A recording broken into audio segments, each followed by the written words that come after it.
Michaela, welcome to the podcast. It's so beautiful to have you here. So good to be here. Thank you for having me. Yeah, I'm really looking forward to this conversation. I know the work that you do in the world is so needed, especially in this country, for women. So yeah, I'm really looking forward to having a wonderful, deep and free-flowing conversation with you today. Yeah, me too. Excited to chat with you also. Thank you for having me here.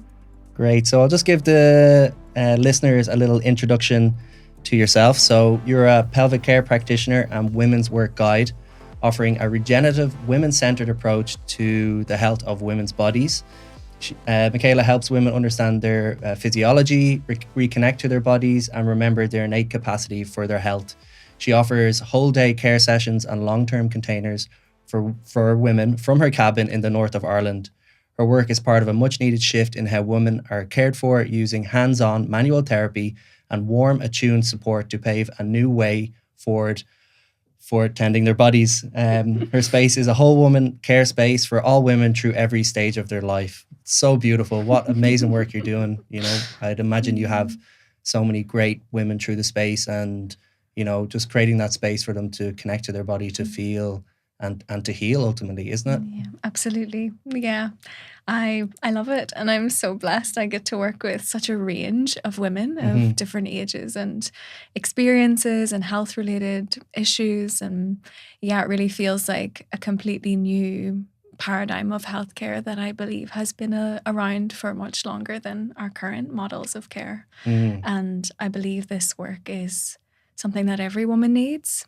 And yeah, it's just a gift to do it on this land. Yeah. Oh, beautiful. And how did you come to this work yourself? Yeah, so gosh, how long do we have? Yeah, I'll summarize it a bit, but I think really just seeing my own mother and the women in my lineage struggle so much with their bodies, Yeah. their cycles, the menopause, and then, you know, as a girl and as a girl coming into womanhood, I experienced all of those same medical challenges and patterns that they had, and the pains and the inflammation and these, awful states, and really saw them resent being a woman so deeply and hate it. And I also followed in those footsteps. And it led me to, like most of us who do something alternative or not the norm, we go seeking, and it led me to go seek. I'm like, gosh, there has to be another way. Like, I mean, women are birthing life, you know, they're the creators, women are magical. And I just felt like our current modes of care and our systems just weren't serving the fullness or seeing the fullness of that. So it led me to go seek. So it led me to some of my amazing elders and teachers and medicine women from different cultures, from this land, you know, from Mexico, from Peru. And it led me to see that there was actually so much more available for our womanhood, for our girls, for our mothers, for our elders, for all women. And even though I never intended to do this work, it feels like I've been put here for that sole purpose, and it just found me in the throes of my own health issues and seeing my mother, you know, the archetype of the depleted Irish mother, the depleted Irish woman that beats through my lineage. And I was like, right, something needs to change. So I went and seeked and found so much and have brought it together in my own way to create this new way of serving women's bodies in this really wholesome and full spectrum way. Wow, love that. Yeah, kind of sounds like the path of the wounded healer. You know, you had your own stuff going on, you sought to heal that, and then you're in this space of offering that to others, which is a beautiful path, very similar to mine in a big way. And you've been to different countries. Could you share a little bit about your training you've done in different places? Because I know some other cultures, they still have like a really strong, especially indigenous cultures, they still have this strong kind of like female healer archetype there, where I think we've kind of lost that to a certain extent in Ireland. I think in Guatemala, they're called like the abuelas. You know, they do this like pre-birth care and postpartum care, and they do a lot of like womb kind of massage, and I've had that work done on myself as well, which was very intense. It's like stomach, you know, stomach or where the womb space for women would be, and I've had huge emotional releases through the work just on my abdomen. So I'd love to hear a little bit about, you know, what was your experience in those kind of other cultures and what they still kind of have. So one of my first teachers, was the abdominal work. Really? And it's very intense, as you know, from your experience. And that was my first opening. You know, I had celiac. I had a lot of inflammatory issues with my digestion and my womb. And I was just like, give me anything, you know, I'll do anything. And that was sort of one of my first introductions to actually the womb being a place of wholeness, of nourishment, of life. And it gave me this new lens to like look at it with reverence. And then I was in Costa Rica and I was living amongst beautiful different women of all nations where I was there, and I really got to experience, you know, things from the moon dance tradition that I'm involved with now on this land, and beautiful cultural groups and like spaces where women are deeply revered in the cycles, and the womb is like the centerpiece of that. And that really opened me to this whole other field of healthcare. And then I realized also then in the learning of like indigenous practices that Western bodies don't always need the intensity of that. So I went to seek out some beautiful Western teachers with pelvic care, and it's ongoing always. And I was really able to weave together these of like, okay, how can we bring this in a way that supports inflamed Western bellies and Western bodies. So that's sort of how it's all came together. That's amazing. And what would you say is really at the kind of the heart of the work that you do now, like bridging those kind of like two worlds? How have you brought them together for the work that you do? So it's really about, I think, remembering also, like I know you spoke to about these cultures having a really strong archetype of a feminine healer. And a big part of my work is trying to restore that in Ireland, because that did exist, and we can feel it as women that walk this land.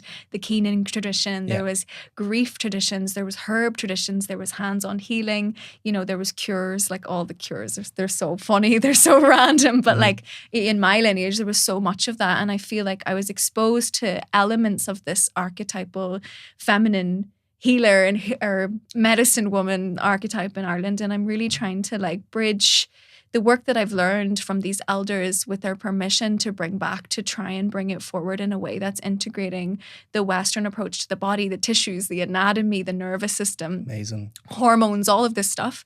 And then also honoring the womb as this really sacred place as well. So we're not ignoring either things because they're both so important.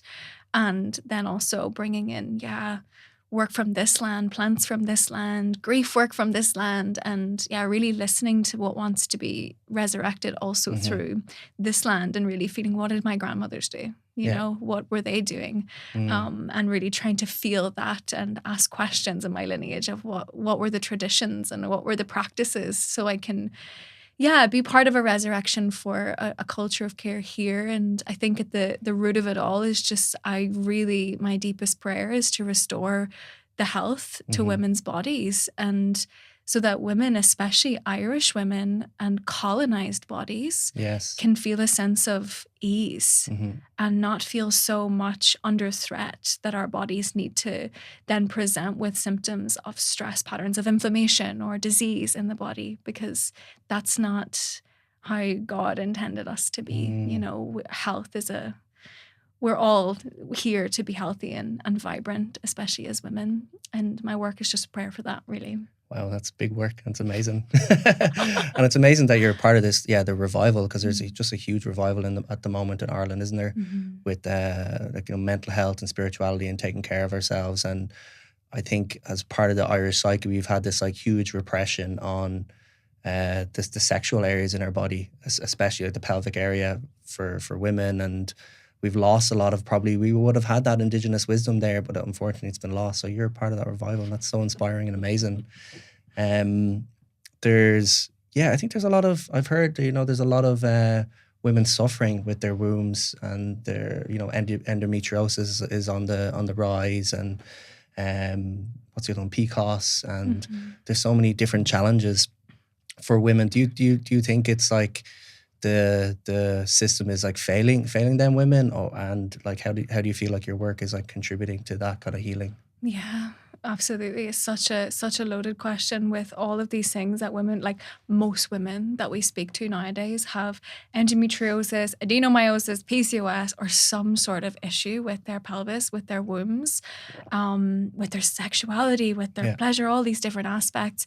And when we're going and seeking out support for that in these Western paradigms, we're not getting any wholesome nourishment, like life advice to restore ourselves. It's either, okay, surgery, hysterectomy. Yeah.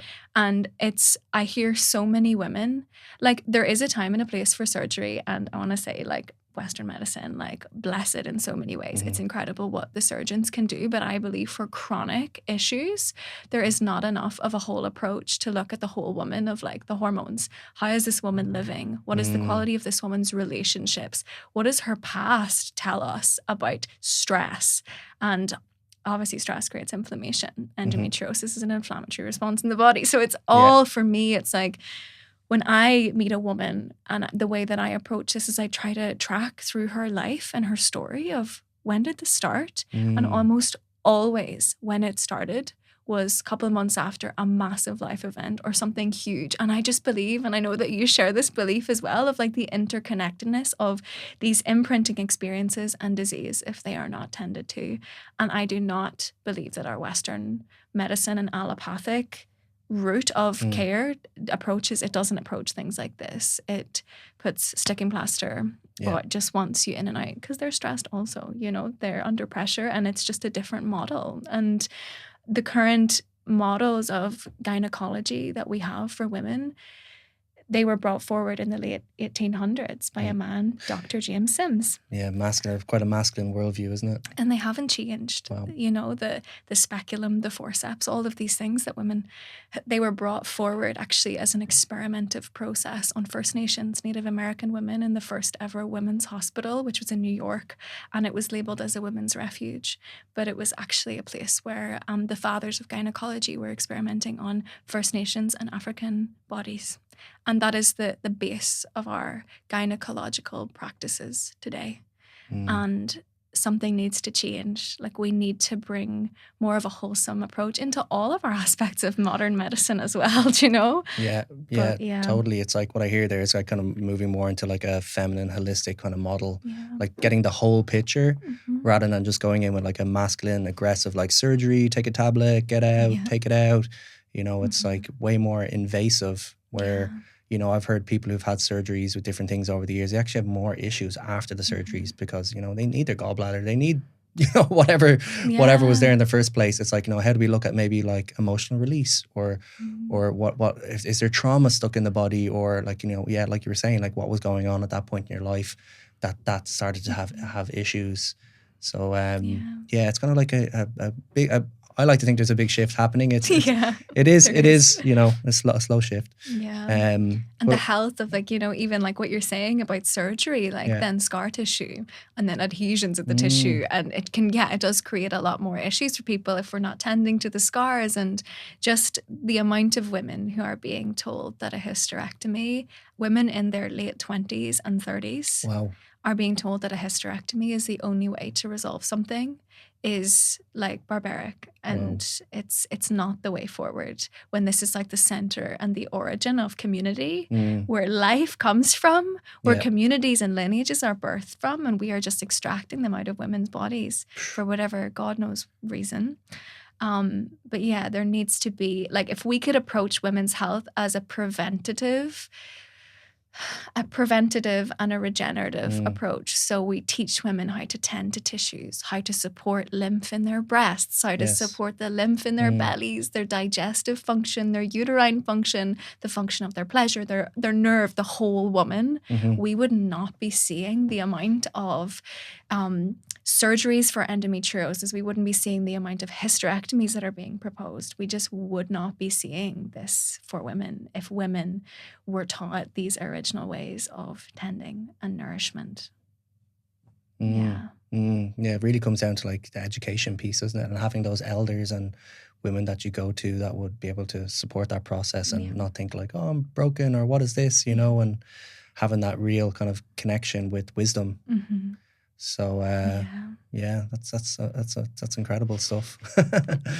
And how do you feel like your own relationship to your body has changed through doing the work? Like, is there anything you learned about your body that you feel like you weren't taught that is like very important, or like how is that how has your relationship to your body shifted over the last number of years?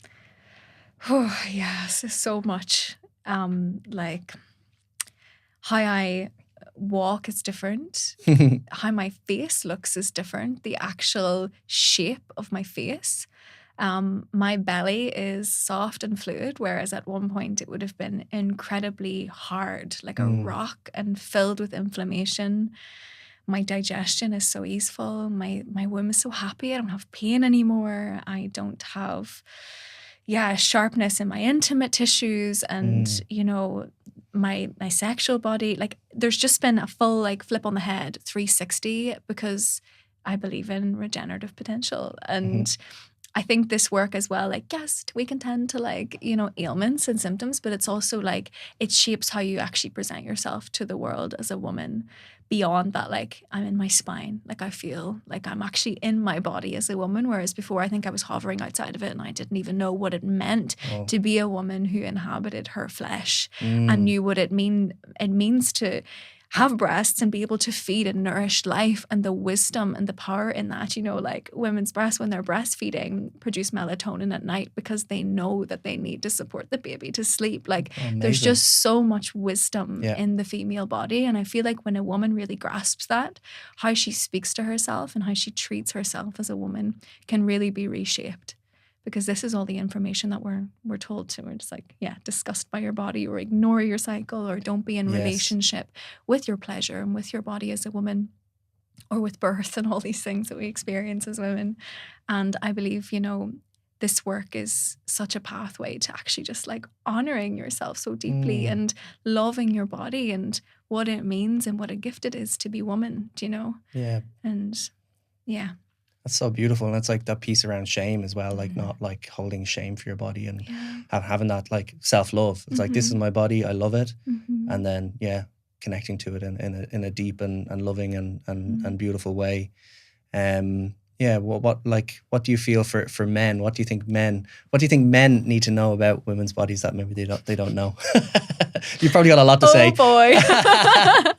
No, yous are great. No, I think there's a real thing happening, and women are also, we're trying to understand each other better. And I think like something for the men, for your woman, is to just the simple understanding of men are on a 24-hour cycle. Yes. Yous are on a sun cycle. Yeah. The testosterone rises in the morning. There's a sense of stability within a man's hormonal landscape.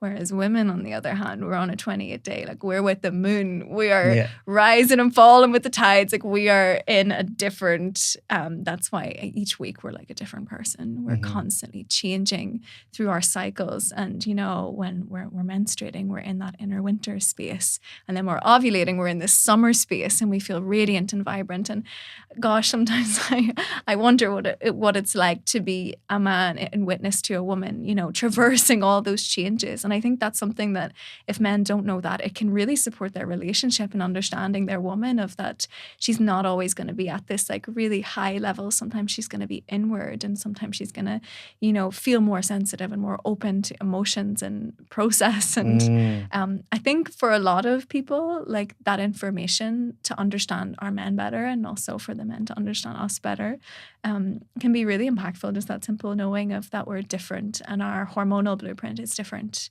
through the month, Yeah, absolutely. And I think that's you said it there, like it's so true. Like, we are different. We have different physiological components. Obviously, anatomy, we're different. Everyone knows that.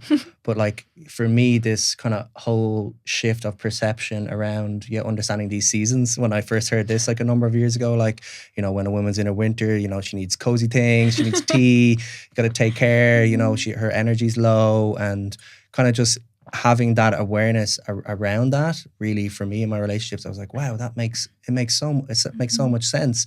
You know, when is it the luteal phase? She's kind of like, let's go, let's enjoy. Is that no? The luteal is probably the most challenging. It's when really? Things are going down. Ovulation, she's like, let's ovulation party. is yeah.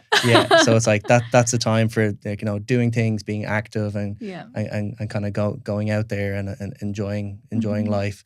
So it's like, having these, as a man, like knowing when your partner is in these different phases, then you can best support her for, you know, what she needs. But it's really tricky because, like, society runs on, like, the 24-hour clock, you know, 24/7, like, and you know, I think it's really difficult for women to be almost like shoehorned into that time schedule, because, you know, if she does need the rest and relaxation, it's like, no, you gotta take some ibuprofen, take some Panadol, go to work in the morning. It's like you don't get those like 3-4 days off. And I think that's like really challenging in the world for women. And I think this kind of contributes to, you know, I was talking to one of my female friends a few years ago, and she was saying that, like, and also shifted my perception of it too, was that, like, so many women are suffering with pain around their periods, and so much of that pain shouldn't be there. And I always thought, like, periods are always painful, but no, that's actually a symptom of something's wrong. Stress. That we shouldn't have painful cycles. Yes, we should feel pressure and, like, know that something's happening, and that our uterus and our cervix is descending, and, you know, our womb is working to release. So, like, yes, like, sensation, but women who are debilitated and, like, hurtled over with pain or sick with pain, you know, it's a symptom of something much deeper. It doesn't mean that something is badly wrong, but it just means that something needs to be supported and tended. And I always say that how your cycle is like how menstruation is for a woman on a specific month is always a reflection of the previous month that she's lived. So if she's had I know for myself, sometimes if I've had a really stressful thing happen that month, then that will be reflected in how my body experiences menstruation. So it's so normalized that it's to be painful. I feel like everyone is like, it's an expectation, and if it's not, it's kind of like, what's going on there? Do you know? Yeah, what's wrong with you? And I even, like, I knew women growing up who used to be on contraception and would not stop their contraception. They would take it, like, right through and go all the way through because they didn't want to have painful periods. And, you know, I think about that now as a scientist long term. It's like, whoa, that's definitely not good for your body.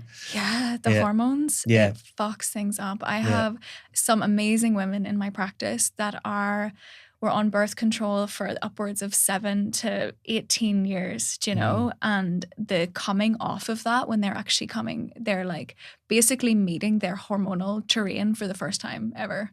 And it's almost like when you come off that after so much suppression and having almost like you're a host for this whole other hormonal template that's trying to work through your body, trying to get rid of that is like basically hitting puberty again. And trying to figure yourself out and understand your emotions and what each season brings. And it's such a big process, but it is possible. But it's definitely hard for me as well. I was on it for many years too.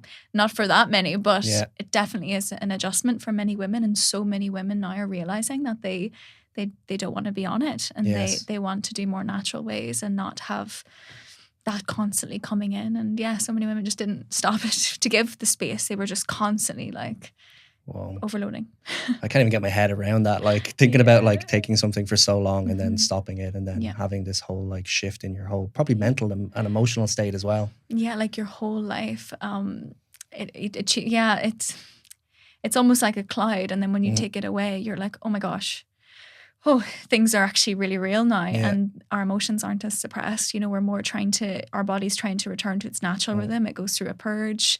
It can feel sometimes it's fine for women, but for a lot of the time, it's like your body's trying to find its way back to like, it's natural, like homeostasis basically, and its natural way of cycling, which is a bit of a process for a lot of women. Yeah, absolutely. And I think like a lot of women who go on contraception, they get like terrible like mood swings and depression and really suffer the side effects of, I know there's like a range of different ones, but I remember like, you know, speaking to female friends over the years that, you know, different ones can be like really ruthless in terms of the side effects, can't they? Yeah, so many women like go through trying loads of different types of ones to Yeah. find the right one. Yeah. Because it can send us kind of over the edge. And of course, like you're bringing in synthetic, you know, like a different hormonal experience into your body. So yeah, it's really challenging for our women. Yeah, and it's kind of like I remember growing up, it was kind of like a done thing. It's like, you know, a lot of my friends when they were like 14, 15, 16, they just like went on the pill. It was like a societally acceptable, normal thing. And it's like probably at that age, that's probably the worst thing that they could have done. You know, most people I think we were probably afraid of like, you know, their daughter's getting pregnant. So they're like, go on the pill, like, you know.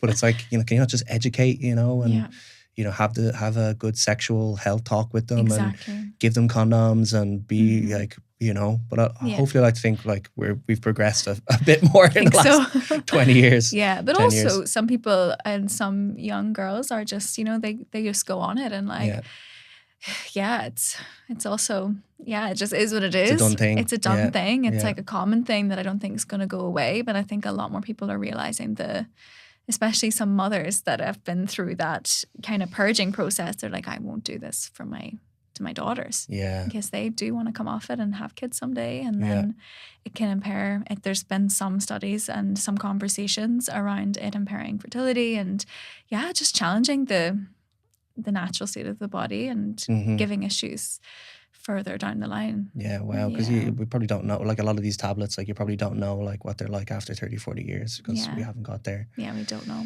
Yeah, it's wild. Well, absolutely wild. So like this idea of like the regenerative, like full body holistic care, how does that like differ from the kind of like the mainstream approach? So like if a woman comes to you versus going to like just like a GP with womb issues or pelvic issues, or you know, you deal with a lot of other stuff, like could you like kind of walk me through the process of what does that look like? Yeah, so unlike, you know, a medical experience or a lot of the mainstream kind of pelvic physio work, it's quite invasive. It's quite short. You know, we've got the bright lights and you're on a like plinth and there's like paper and you've got your legs up, but it's just not like a nourishing space. Yes. Like any sort of 20-minute in and out appointment. So basically what I'm trying to do for women is offer an alternative way of us tending to the body and tending to, the regenerative potential of the body. So I do these whole day sessions. So I don't do like 1 hour. I don't do 2 hours. It's just not in my vocabulary. I do like minimum of 6-hour days. So a woman comes to me for a whole day. And we speak, we have consults, we have calls, we have different things, and then we work with our whole body. So hands-on regenerative breast care, working with the lymph of the breast, stagnation there, you know, supporting her chest, her belly, her abdomen, her uterine body from the outside, and then internally we can work with the tissues for sexual wellness and all like the full body, because it's all connected through fascia, connective tissue. It's a magical landscape of the body that we can work with. And this, I just believe in the interconnectedness of tissue and communication through tissue. And we spend the whole day, and we take a break, of course, and multiple breaks. And I make dinner after for my women. And, you know, we just have a really nourishing day. There's no clock, you know, there's no time. We're just listening to the story of her body and giving her support with her tissues. And also in that process, like, restoring such safety to her body. And the miracles that have unfolded through meeting the body in such a slow way are profound. You know, I don't move into the body quickly, or I don't do any intensive release, or it's slow. It's really, really slow listening, melting touch. And we can see through this like digestive changes, changes with pleasure, you know, supporting just reproductive vitality and just an overall state of wellness in the nervous system and in the whole body, So really nourishing days. And then within that, I bring in herbs and nourishment protocols for women just to be well overall. And it's really special. Yeah, it's like a full care. Full care. Yeah. Oh, absolutely love that. And you kind of said it there about touch. Like I think like the medical system, there's like a big lack of touch in it. And that kind of drew me to body work, you know, I trained as a massage therapist like 7-8 years ago. And I, you know, was suffering with depression at the time, and my depression came up as pains in my body and my hips and my legs. Like how do you feel like the role of touch in all of this? Like how important is it to be actually touched in healing? Like, touch is the first thing that we receive. Like, when we come out of the womb and we are placed on our mother's breast, like, it is innate. Like, it is the first medicine. And it's been so... I just hate how people have lost almost the reverence for it through like these quick like spa treatments, or when it's actually like a model of care that can deeply change the entire like structure of our bodies. And for like tightness in any part of the body, if we listen to the body and we work with it and we're not trying to force something to move out of the body, the beauty of connective tissue is that it melts and it dances, and it like restrictions in the tissue, in the connective tissue, like expand and they melt and they can move beneath our hands and then create a whole different experience of pain going, or tightness releasing. But I think in order for that to happen, we need to move really slowly. And that's, I think, the missing piece that I've seen, and a lot of my teachers vouch for, like myofascial work, in essence, you know, like working with the connective tissue as seeing the interconnectedness of the whole body. And just meeting a body with slowness. The fast way never worked. That's why people are leaving clinics being like, oh my God, what just happened to me? Or that was just so rushed. And I also, for men as well, like I'm thinking of like what is possible for men's bodies and men's nervous systems if the quality of touch that they're receiving is actually that of like reverence and slowness and pace, as opposed to an in and out hour. That's nice too. And we still do that. But like, you know, for massage and it feels good, but for pain or chronic holding in the body, it needs time, because there's a story there that's created that holding often. You know? Yes, absolutely. And I feel that, you know, a lot of people don't feel safe in their bodies. And that's like kind of like one of the core points, isn't it? It's like, how can you kind of like relinquish your body to somebody else in 30 minutes or an hour? It's going to like take time for you to like relax into it. And then when you relax into it and feel safe with somebody, then you can really like let go of whatever you're holding in the body. And I know that was similar for me.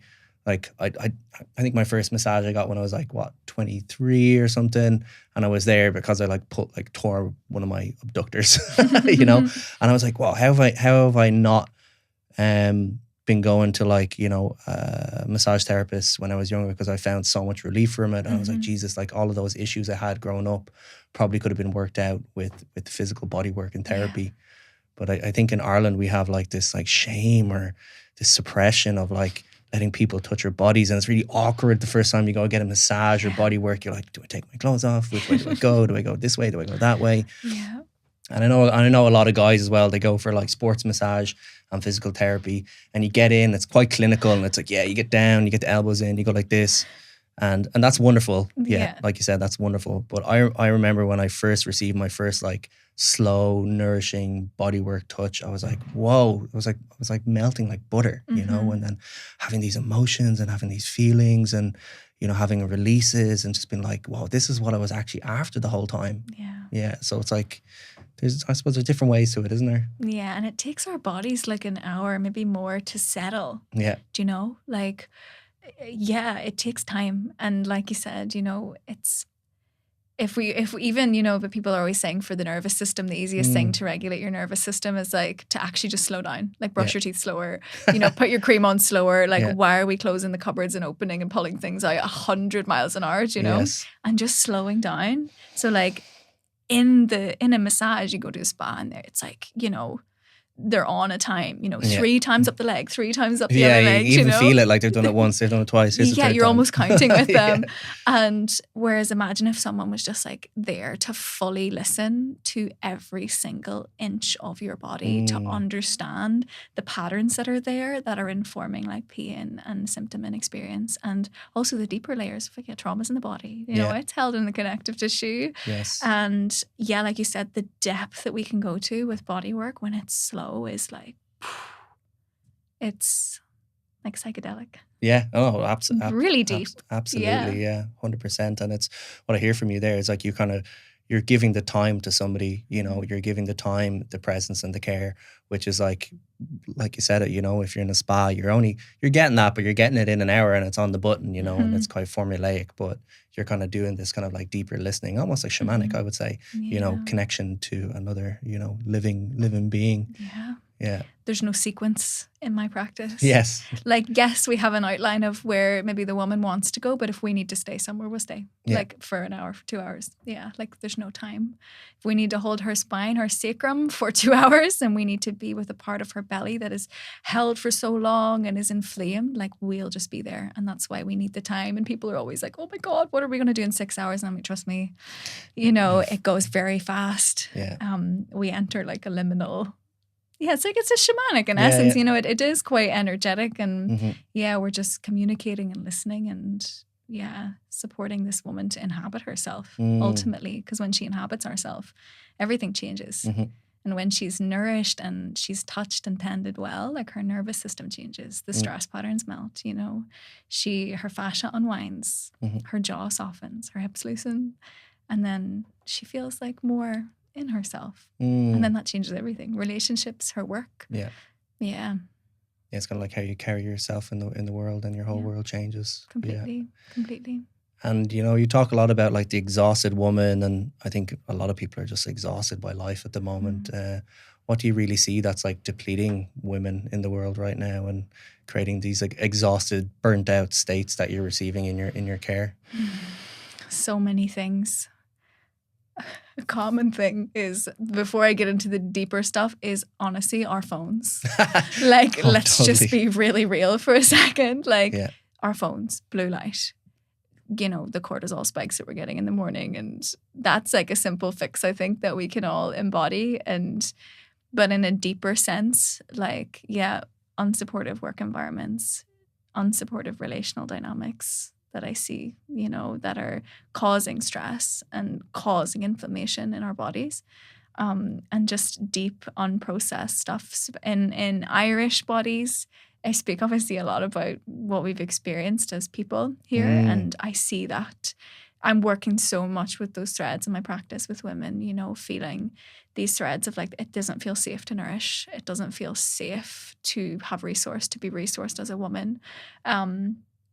Because of this extraction that our land and our people experience, and also are still experiencing, you know, in the north. And I see that in women's bodies, and I think that's a massive thing that we need to tend to as Irish people, and tend to these threads of the land being colonized and also our bodies being colonized, and us it not being at a point we didn't have nourishment, we didn't. Yes. So I think there's a thread of like it feels more normal to be depleted as an Irish woman and as someone from a colonized land, that it's just like, you know, that's what my mother was like, or that's what my grandmother was like. And I see it also like these overworked, like great working women from they were great workers, but like didn't sit down, you know, constantly on, and that's what they had to do to, you know, survive and make ends meet. But there was no rest, no nourishment within that. And then that's created, I think, these intergenerational like legacies of deprivation within our families, you know. So it's like this intergenerational trauma, isn't it? That's like, you know, passed on. It's like, oh, that's your bit, get on with it. Like, and nobody ever stops to actually think like, oh, wait a minute, is this a pattern? Like, what is this? Like, why am I behaving this way? Is it like just cultural programming?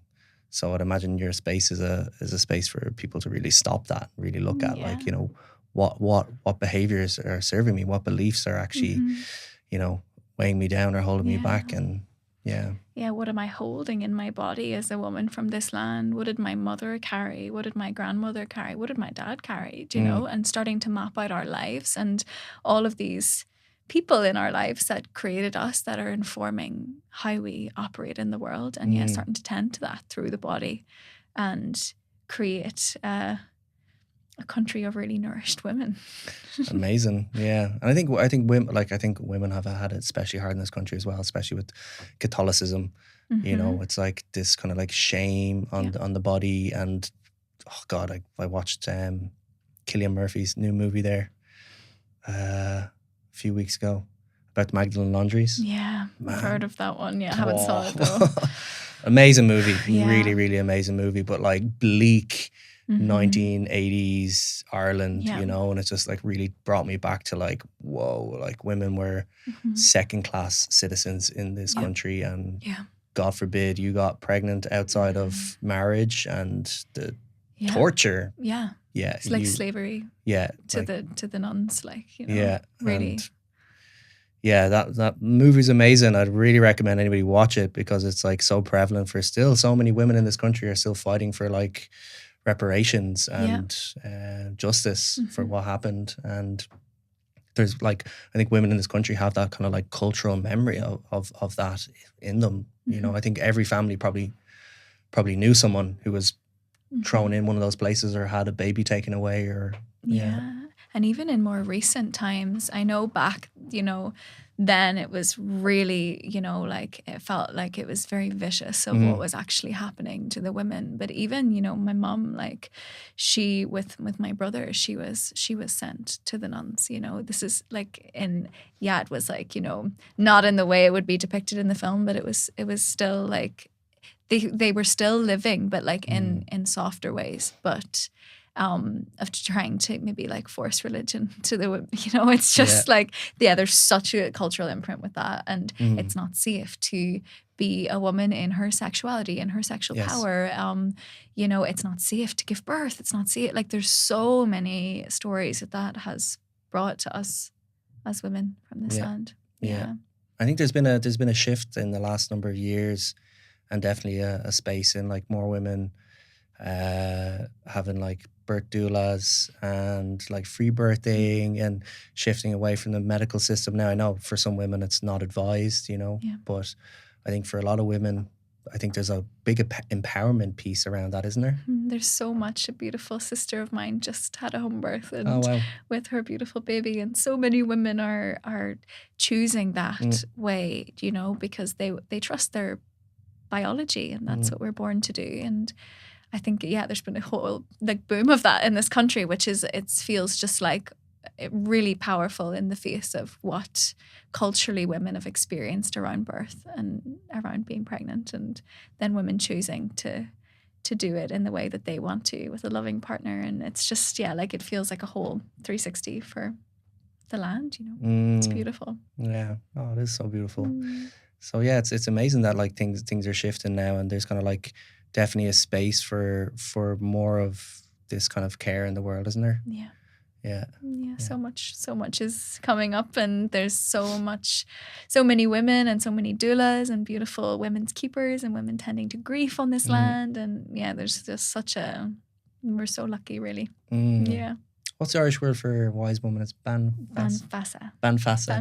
Yeah, I think so. So it's really like a revival of the Banfasa. The Banfasa, isn't it? Yeah. Beautiful. Yeah. Amazing. And what like kind of, I suppose, for if you take it back to like Irish women or Irish people in general, what kind of like have you noticed any difference between people like internationally and then Irish women in terms of like the patterns or the themes that they deal with in terms of like their sexuality or their like womb or pelvic healing? Yeah, absolutely. I feel like I really experienced this when I was in a beautiful training environment in Colorado last year with these beautiful women from all over the world. And, you know, feeling what I was meeting in my practice here with the women, and just feeling how so akin that is to my own stories and my own body, and feeling the contraction and feeling the shame and feeling the depletion and the threads very similar to my own within the women here, and then in other lands feeling this more like openness within people's sexuality and within how they feel in their body, like you mentioned about the massage and like feeling a bit. And like these are cultural things, I feel, of the suppressed Irish person the suppressed Irish woman. And yeah, when you go to these places like Portugal, or everyone's more like open and can speak about these things, and more movement in the hips. Yeah, there's even dancing. Yeah, we're all a bit stiff over here, creaking away. Yeah. But yeah, I feel like there is big cultural differences within these different places, and also these other countries, they hold their own different imprints and different stories of what they experienced. And I know a big, like specifically in America, there's so much there's so many Irish people over there. Yeah. I feel like most people in the United States have some sort of Irish ancestry. So there's a whole other belonging piece that women are working with within that, to find their belonging to body, to land. And I've worked with so many women who've came here and done care, and we've done some pilgrim work on the land. And that's like a whole other a side of the Irish story, where our people actually left and they're scattered over Australia, Canada, America. And then they feel this sense of like longing for home, for Ireland. And it feels like for some women, the missing piece when they come back to their bodies and they realize that they're women of this land, and they're actually, this is where their grandmothers walked or their father walked. And that's a whole other piece that I experience within women from America or Australia or different parts of the world. And there are so many people are returning to Ireland to try and find out their last name, where their last name's from, and where their people walked. And I think that's also a big healing piece that's happening at the moment in Ireland. So many people are coming back. Yeah. It's kind of like the trauma of having to leave somewhere that you didn't want to, and a lot of people got on those boats and never returned. I just did a men's retreat 2 months ago in Portland, and it was really interesting because I really love the men's work, and the difference between like the suffering and the trauma that like American men have compared to Irish. It's like they both have their own things. I was talking about this on a previous podcast, but like I think in Ireland, where the men are like pretty disconnected from their bodies, a lot of depression, anxiety, addiction, but there's like this inability to be able to communicate how they're feeling and to put like language on their emotional states. And it's kind of like this like deep like just numbness or disconnection, where the guys in the States maybe can, they're great at talking, they're able to like share what's going on, but they're like suffering with like perfectionism and overachieving and having to like prove themselves in the world. It's like a whole different set of issues. But I think with Irish guys, it's like having this like inability to feel, or this disconnection to feel, because they're not safe. They don't feel safe in their body to go in and feel. And with your work with women, how do you bring women into a space to start to find that safety in their bodies, and then maybe the men can learn from that too. So it's just so interesting, this conversation about the differences that we experience, and just so relate to that of what I see within myself and what I've seen within women, of these really specific threads of unsafety and of voice, like that you mentioned. The voice feels so, because like language, wasn't safe to speak our language. Actually, they like beat it out of us essentially with some of the things, the bata score, the tally stick, where if you spoke, you would get a mark on the tally stick, and then at the end of the day, the master would hit you as many times that you spoke. Oh, I didn't know that. Wow. So there's definitely makes sense then, doesn't it? Why people don't share what they're feeling? Exactly. Oh my God! Wow, never put those two together. So the language, and it's not safe, and like feeling more inward, because there's a massive colonial imprint here, and so with women, really just, I work a lot with touch with women, obviously, but a big part of what I bring women, or send women home with, is bringing your hands to your own body, getting curious about your anatomy, touching your tissues, feeling for tension.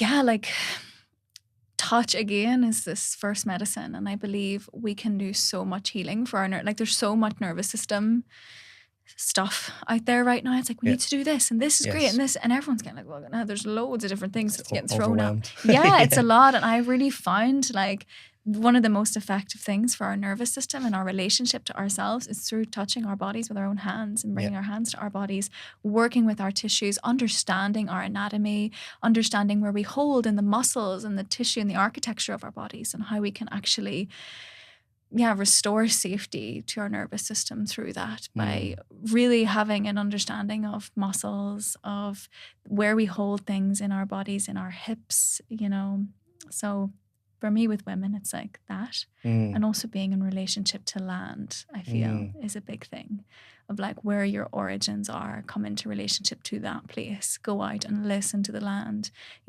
nature bathe, if you will, but like in a, to understand the land and to feel that sense of belonging and rootedness in our body, because with the specific imprint that we've experienced of, I don't belong, it's not safe to be Irish, it's not safe to use my language, it's not safe to speak, I have to keep myself small, it's not safe to be in my power, my sexuality, all these things. So like I think belonging and coming into the body in that way, through the land, through touch, through community, is probably the most healing things for us as Irish people, I think. Yeah, wow, so beautifully said. It's so important, isn't it? And I think, this idea of us being colonized people, I think is becoming more into the mainstream. I know people weren't even talking about it like 5 years ago, and when I had that shift, I remember like someone had said to me on a training like, "Oh, you're an islander." I was like, "What?" I was like, "Oh my God, I am an islander." I always thought like islanders were like people in Hawaii or in New Zealand or the tropics. I was like, I'm an islander. And he said to me like, I feel so, it was like it was like in a presence practice. And he's like, I feel like the suffering of the colonization of your people. And I was kind of like, what? I was like, oh my God, like it was like a huge moment for me. I was like, I know we always talk about the famine and we learn about that in school. But I don't think we learn to the extent of what's happened to us as people and the trauma that this country has gone through. And even to this day, like I think a lot of our lands are still in like control of like the UK gentry. It's like, and I see in places like, Canada and Native America, people are getting their indigenous lands back. But like, is that conversation here happening in Ireland? I'd say it's pretty radical, It's like, see that big mansion house? Yeah, that was taken from several like groups of Irish people. And, maybe those people live nearby now. But those like big estates in Ireland, like they're still part of the colonial legacy. And they're still not for Irish people. I remember going up the Dublin Mountains and looking down on the valleys and someone saying like, oh, like that big house down there. And all those lands are still owned by the Guinnesses, And it's kind of like, were those lands taken from Irish people? Why can't we access that nature? I get really annoyed when I come up against a fence in nature and it's like private property, stay out. It's like, what? Like this should be for everybody. It's a beautiful part of Ireland. Why aren't people allowed in here? Or like, a golf course or something like that. I'm like, Yeah, exactly. And like even the north, like look at Lough Neagh. Lough Neagh is like immensely getting poisoned right now, and it's the main water source of the north. And it's owned by an English fella that runs wellness festivals in the UK, and nothing's been done.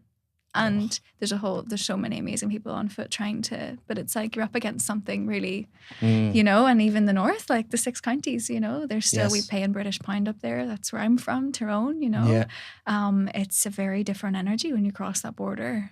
Even though there's no hard border, you can feel it. The flora, the fauna looks different. The trees, you don't see as much native woodland. You see lots of cherry laurel and lots of like invasive species. And I feel like that's a massive thing that we can do as people of this land, to people from the south of Ireland to go and actually visit the north and to be and sit with the stones there and go and look at the holy wells and the stone circles that have graffiti on them and rubbish around them. You wouldn't see that at like the Hill of Tara or anywhere, here. It's much more in relationship to, and I believe, the head is sort of not on Ireland, and there's a fracture there, do you know? And we need to like restore that. Whether it will happen in our lifetimes, I'm not sure, but it's about acknowledging that and realizing, what our parents went through with that, and our grandparents and their grandparents, and that we carry that as people, those stress patterns of not having enough or things being taken from us, and scarcity runs so deeply within Irish people. It's one of the main things that I work with my women that I mentor. really. Scarcity. Yeah, it's kind of like this poverty consciousness almost, isn't it? It's like never enough, you know. It's like pits people against each other as well, doesn't it? And creates like competition and jealousy and yeah. So we have big work as people of this land. Let me just say that. Yeah, but I think it's happening. I firmly believe, like, I think we'll see a united Ireland, and you know, have people like you out there in the world. Like, why not? Like, we need it. I had Tommy O'Connell, I say his name in Irish, a few months ago on the podcast, and he talked about this. You know, he's from up north as well, and he talked about the border leaving like this energetic scar across the land, you know, and how that needs to be healed. And you know, people feel it. Like when you go from this side to that side, you feel the shift in the energy. You know, and last time we met each other, was it up in where were we? Newry. Yeah. And I was like, oh man, I feel it up here. It's so intense, like the heaviness. It's like, you know, it's like there's I think there's really, really big work to be done, and a lot of mending of communities. And I think the conversation, and it is a bit of a slow process, but it really starts with us, doesn't it? Starts with us, our own bodies, and how we can heal that internally, and then that will I firmly believe that will heal on the external. Yeah, and the energetic scar, that's a really good way to put it. I live right on the border. So like I walk 5 minutes and I'm in the north, and I walk the other way, I'm in the south, and it's such an interesting, you know, field to be in. Of course, I'm like right on the noose, I say, you know. And yeah, it's like it's an imprint in the land. You know, we can feel it. You felt it when you were in Newry, and up in Belfast you feel it, and you feel it as soon as you cross. And I remember once I had a beautiful sister from the States with me, and I didn't share any of this, and she's like, "What just happened?" And we were driving over the border, and she was like, "Something's different. Something looks different." And I just thought it was so funny. Like she felt something, like something feels different first, and then something looks different, because it does, you know, it holds a lot. Yeah, it does. Yeah. And I firmly believe, like, you know, a lot of Irish people are doing the work, and, you know, I see in plant medicine journeys, people moving through those stages, you know. I always like, you know, I have so much love and compassion for Irish people, because I'm Irish, but, you know, just some of the heaviness that we have to go through. It's like, you know, wailing for the loss of the land and the culture and the language. And then there's all this like transpersonal collective stuff. And then there's the personal stuff that happens to you and your family and everything. And it's like, oh, we just got it. It's like so hard. We have it so heavy on the personal, and then we have it so heavy on the collective. And like, I know each country has their stuff, but you know, we had 800 years of repression here in Ireland. We were like one of the first colonies in the world, you know, and you know, a famine. Yeah, famine. What about like genocide, you know? And I think that's what we feel. We feel as Irish people, we feel so much for other people in the world, and the injustices that are happening abroad. Yeah, all First Nations people feel it. Yeah. When they see it to another, they want to stand up and support, you know, like, was it back when the famine, the Choctaw Nation were supporting? There's something in Cork, right? There's like a big they put a monument. Steel feathers, Yeah, so there's this relatability between colonized people. And when I make posts about the colonial imprint of Ireland, I always get messages from other people from different cultures and First Nations people from the Americas of like, I really resonate with this, because this is what also happened to us, and the language and the, you know, the erasure. So that's why we need to practice our Kuplafuckle. Yes, I'm like 100 words in Duolingo now. That's great. 100 days. You'll be learning Japanese and all. Oh yeah, we learned Japanese, trying to get a few words over there. Yeah. But yeah, I realize as well, in my research and kind of self-inquiry with that podcast with Tommy, how much shame I held around, you know, speaking the Irish language, you know, because I don't think that was even mine. That was like what I believe intergenerational, you know, it's passed down. Yeah. You know, I don't think anybody shamed me in particular about, you know, trying to speak Irish. But it was just like held in the collective. It's like to speak that language was like dirty and terrible, and there's great power in speaking it again. We have beautiful, God rest his soul, like Mancon, you know, who was a real champion for people speaking the language and using the different words, and absolutely. Yeah. And I feel you on just the feeling like there's something in my throat when I'm trying to There's actually a local cafe that's just open near me. It's an Irish cafe. And I try to go in and I try to order just my coffee in Irish. And the shyness, you know, the fear of like getting it wrong, and also the different dialects as well. Like Ulster, we have a different dialect. So like when I've tried to speak it down in, say, Clare or somewhere in the West, they're like, what are you saying? Because no one really, you know, so it's also, a navigation of, opening our throats and knowing that it's like, it's safe to speak the language again, because that's why we don't speak it, is because they, like the different things that they did in school to make us not, and to make us speak the Queen of the King's English, as they would have said, you know? Yeah. Yeah, it's so fascinating. But it's kind of like this journey of empowerment, isn't it? Like taking back our culture, taking back our language, and taking back the power over our own bodies. And for me, something I've been super interested in over the last number of years is like pleasure, taking ownership of our own pleasure and our own sexuality and our own sensuality.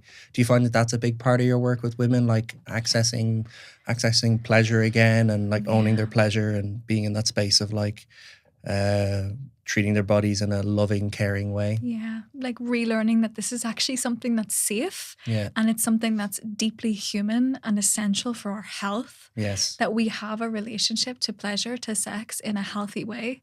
And for a lot of Irish bodies, as I'm sure you know yourself, it's a hard path when we've experienced specific contractions in it, and like getting women into relationship with their tissues. And you know, so many women I've met, and I've also had my own experiences of this, of not being able to have sensation and to feeling like anorgasmic, and so many people experience that because of the nervous system not feeling safe in the body. Because in order for us to be in pleasure, we need to feel, there needs to be a level of safety in our systems. And I believe that work is so important, so edgy. For, you know, I really admire the people who are doing really focused sexuality work on this land, because I think it's definitely like it's hard. Tell me about it. I do all mine abroad. Oh yeah, that's why you're going away. That's why I was in Japan. There's a week-long sexuality training there. You know, I've done them in the UK now, Cyprus, Japan, Germany, and to do it here, God, it's so hard still. You know, it's work so to be done. Yeah, it's so hard, but it's wonderful, and I have started to step into that space now recently. Here in Ireland, because it's needed, and that's why I sought that work. You know, I was running so many men's groups and men's circles and retreats, and just noting that there was like this huge component of sexuality missing. Nobody was talking about the elephant in the room.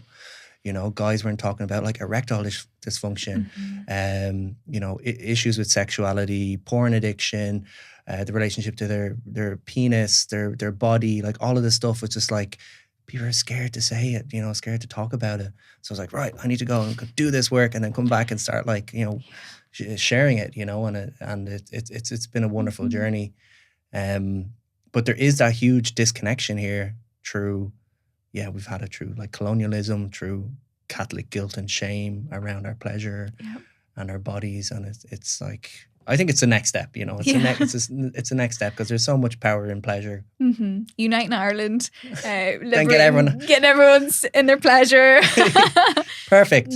But it's essential. It's a part of our vitality. It's our life force. It's where we all come from, you know, and it's the fact that we feel disgust, or we have felt disgust or disconnect from this vital aspect of ourselves is so sad, because when we're in that relationship with ourselves and relationships with our partners in a vital way, and we're enjoying that aspect of our life and we feel vital, like again, it's like everything else changes, because it's like, it's pillar. And in my work, I'm always like, okay, how can we bring like sexual health to like the forefront of like mainstream health? And it's not being spoken about enough, like in a medical sense, the actual vital like part of needing to have pleasure for like blood flow and supporting your tissues, and it's overall health related, really. And so many studies are being done on it now about the benefits for our mind and our body and our everything, hormones. Yeah, that's amazing. I think like one of the biggest shifts I've had in relation to women's bodies, and put so much into perspective for me, was I've gotten to sit in a bunch of women's circles over the last number of years as like an observant masculine witness, and seeing like, and not seeing it, seeing the emotions live in the moment, but also hearing the amount of damage that has been done to women's bodies through like rape, through trauma, through molestation as children, abuse, miscarriages, all of this stuff. It's kind of like really put into perspective for me of like, whoa, like women's bodies are going through so much. It's like we as men, we need to treat them with more care and have those conversations of like what's working, what's not working, what has your history been. It's like, how can I best support you? And even in the sexual space, you know, having that dialogue as a couple and seeing like, you know, where are your boundaries, where are your desires, like where are your traumas even, you know, where you're like, how do you react in a sexual space when you do get triggered? Like, do you freeze? What do you need in that moment? It's like, and holding kind of compassionate space for that.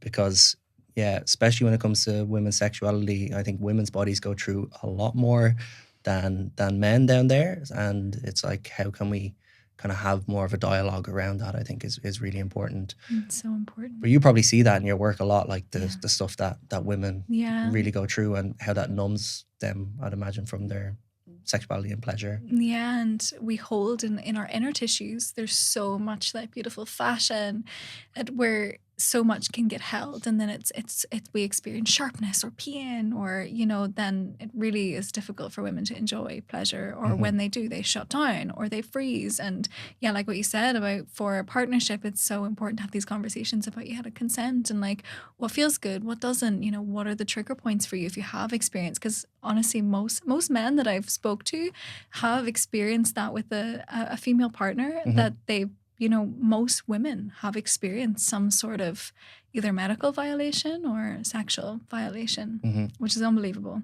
but it's where we're at. And it's really, really beautiful to, and also for men as well, for women to be supporting the men too, because I also know that a lot of men have experienced things, but for women, I feel it's easier for us to speak about these things. And I don't think men feel as safe to share about the specific things that they have and the imprints they've experienced sexually as well. So it's like, how can we both really support each other in relationship to, make this an actual pillar of nourishment and care.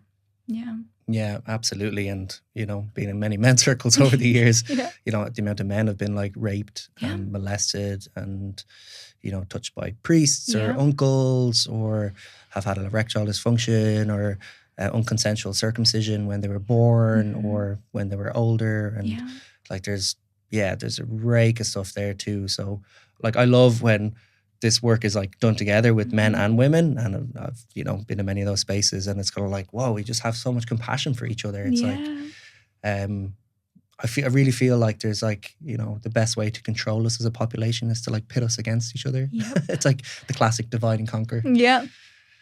And so many women are at war with men in their minds, and, you know, because of the stories and these previous experiences, so many men feel that way about women, and there's major work to be done with like bridging that and creating these spaces where men and women can actually be human to human and actually see each other from that place beyond the wounds and stories and patriarchy or whatever, you know, everyone's talking about. I think people they get wrapped up in it, and then you don't see the human. You know, you just get just working off these projections of your past of like, my dad did this to me, so he's doing that to me again. I'm going to test him. I'm going to push him, or say my mother wasn't like this, and I'm going to project it onto you, and da da da da da. And it's like people are just caught in these like stories. So it's like, what is real, what is here in the now that we can work with and kind of let that stuff go. That's big work as well. That's a whole other conversation. That's a whole other conversation. Oh my gosh. Yeah, that's I think one of the, because like to restore family, to restore unity and these safe dynamics for our children to grow up within, you know, and for us to feel safe with men, and for men to feel safe with women also, because I know a lot of men don't. And vice versa. It goes both ways, I think, for all of this, you know. Big work on unity and tending to the relationship between us is so important. Absolutely. And if we want like a free Ireland, we want everyone in pleasure and sexuality, we no pun intended, but we got to come together and we got to, you know. And, we need to be on the same page. Yeah, we need to be on, that's a better one. We need to be on the same page.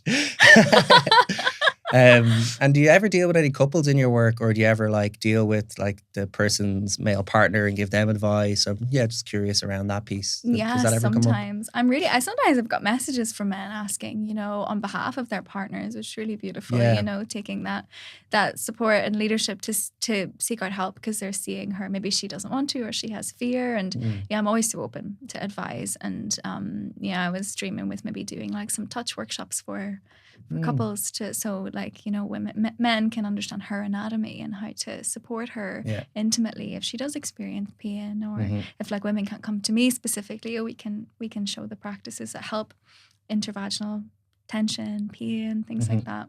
And vice versa. It needs to happen on both sides. I'm only one woman, so I'm like, there's so much to do. And I think that's amazing work, because like I know a few friends who've done, you know, sexological body work, and they get, you know, women like looking at their vaginas for the first time in their lives with a mirror and getting to learn like the anatomy of it. And same with men. It's like really getting intimate with your own body and not being shamed, not like projecting shame towards your a part of your body that's beautiful and uniquely yours, and no whatever shape or size or color or whatever it is, you know what I mean? So I would be fully supportive of that. That's amazing.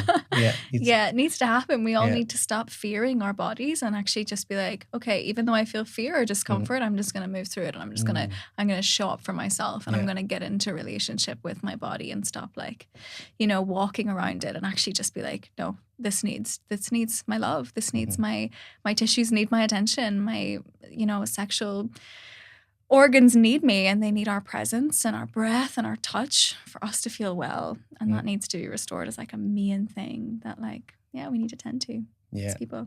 Yeah, absolutely. Yeah. And I imagine there's like a huge like emotional component then to your work as well. Like, do you find people having big emotional releases and you know, clearing a lot of like deep pain and trauma? Lots of grief, you know, this land and different things that we be moving through. And it's a space, I always say, everything and anything can happen and is welcome always. So just whatever needs to come and whatever the body needs to express and move, we just give like a midwife space for that to support the woman and whatever she needs fully. Yeah, amazing. So I think we need more of these spaces where people can just drop in and be held, you know, because I think especially for women, you know, there's so many women in caring professions, and there's a lot of mothers as well, and, you know, all of these caring roles. And I always ask, like, where are you going to be cared for? Where are you going to be held? Where do you go to be able to be, you know, just be the patient, so to speak, or to receive. To receive. For sure. Yeah. Absolutely.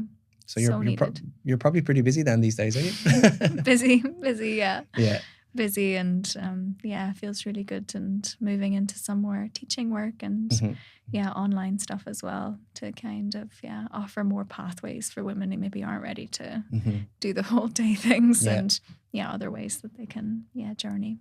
Nice. So, busy. And what do you feel is at the kind of what's like new or at the forefront of women's health at the moment? You mean like in like, what do you mean? As in, like taking care of their bodies. Like, is there any like new science out, or like are they understanding hormones differently? Has there been any shift in the last number of years of women's health and what women need? Yeah, I think so many medical people are really starting to see more deeper into this interconnectedness of the body and the tissues. And there's a lot of work being done with connective tissue work. And I have beautiful teachers that one of them is an ex-physio, Tommy Lynn Kent, and she's taking a new approach to pelvic work. And there's so much change happening. And there's like this resurgence of pelvic work and womb work and women's body work being brought forward in like a completely different way. So we're seeing that like all over America, all over the UK, that people are starting to be like, okay, like something needs to Something needs Wow. to shift here. Yeah. So that's new. And yeah, people are approaching endometriosis in a very different way, Yes. you know, with deep anti-inflammatory protocols and Oh, wow. herbs. I have some amazing herbalists in the country that are like really tending to hormones from that place. And yeah, it's so good to see people that are, approaching these like clinical diagnoses with actually a regenerative lens. Yeah. Oh, that's amazing. Yeah. Yeah. It's like we're finally like paying attention I to know. stuff that's just probably been put on the sideline for so long. Yeah. I know, like I've heard as well, like a lot of like physiological our physiological understanding of our bodies was, like we kind of touched on a bit earlier, was, you know, done in male bodies. You know, it's like, and like a lot of trials and drugs and all of this kind of stuff were done in male bodies. So now they're starting to do them in female bodies. Yeah. And I was at a psychedelic conference at the start of the year, and they're even starting to do like psychedelic trials now with women, you know, to see like, oh, how does it work in women? Because they're on this like kind of like different cycle. Yeah. Because most of the psychedelic trials have been done in male bodies. Yeah. So, and even like the diagrams, like anatomical diagrams, are often always in male bodies. Oh, really? So you're missing the, Well, there is obviously female ones, but predominantly it's shown in like teaching modes and with the male body, you know, and thankfully there's some really beautiful illustrators that have done some really beautiful work with netter images with like really gorgeous, like female anatomy. But it's always like, you know, with the anatomy, it only depicts like what it's actually like, and the only way we can really see what it's actually like is with, you know, a cadaver, like in one of a lab, to be able to actually see the tissues and the layers, and it looks completely different. They make it look so put together and pretty in the diagrams, whereas really it's, you know, it's a lot going on. Oh man, I've never worked with a cadaver actually. I was thinking about that. I think the medical students did it when I was in university, and I never got that. I was always curious. Because it's real, isn't it? It's like, it's not like theoretical. It's like there in front of you. Yeah, it's real. Yeah. And it's the same when you're working with like a real human who's alive. It's kind of say alive. It's very different. Yeah, it's very different than a diagram. Yeah. So there's beautiful like videos and stuff that you can watch and to understand the body. It's really interesting. Yeah, it's fascinating, really. Yeah. It's amazing. So we're just coming up to time. Can you believe? Wow. Yeah, a few questions there. Yeah, what would you say to any women who's like curious about this work, or maybe has a disconnection from their body, or is suffering pain, or this kind of burnout or exhaustion? What would you say to them? That what we're told in a medical setting is we deserve so much more of our answers, because we don't get very many answers in that space. And there's pathways and there's ways that you can work with your body and health that can actually restore you back to your vitality and make you feel more nourished, reduce symptoms, inflammation, all of that. There is ways. So really, I think just my prayer for any women listening is to, you know, to have hope and to seek and explore different cultures and ways of tending, and original ways of tending through plants and through touch and through medicines and beautiful natural ways of care that were all there long before some of the more invasive ways that we receive today. Yeah. Amazing. Great advice. It's been such a pleasure to have you on the podcast. What a wonderful conversation. Thank you so much. Yeah, it's been a pleasure. Really enjoyed. Thank you. So where can people find out about your work if they want to book it for one of these wonderful holiday sessions? So yeah, you can find me on Instagram at Rooted Feminine Wellness, and my website at www.rootedfeminine.wellness.com. And message me on Instagram. There's some really beautiful tending journeys coming up, and I'm available for whole day care from next year. And it's always so welcome to chat, and you can book a consult in my links that are all on my pages. So thank you. Oh, thank you so much. And I hope the right people reach out, and best of luck with the work. It's big work and it's wonderful work, and it's so inspiring to see. So it was such a pleasure to have you here, and I wish you all the best. Oh, thank you so much. Yeah, it's a pleasure. Thank you. Thank you. Wow, what an amazing episode. I learned so much from Michaela about women's bodies, women's health, and I hope you did too. If you're interested in her work, make sure to look in the show notes. And until next week, stay curious, and thank you for listening.